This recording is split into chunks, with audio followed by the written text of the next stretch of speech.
لا ما هو مش معقول كده يعني. هو البطيخ المفروض يعني البطيخ بتاعنا ما هما كانوا هيبوظوا فما رضيتش هسيبهم في التلاجة يبوظوا يعني.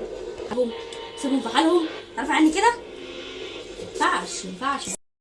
عايزين ندوق يا بس ممكن اشرب فيه بتاع. ماشي. بطيخ باللبن بالنعناع.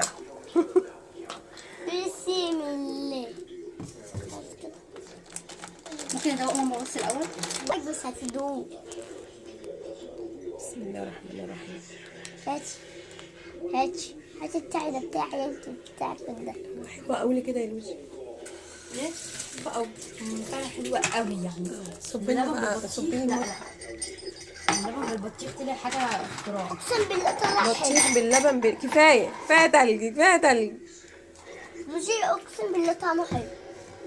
اقسم بالله يا لوزي طعمه حلو.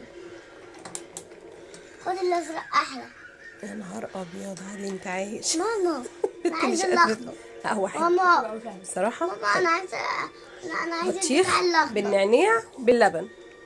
يا ماما انا عايزه الشفاط سلام الاخضر. عليكم.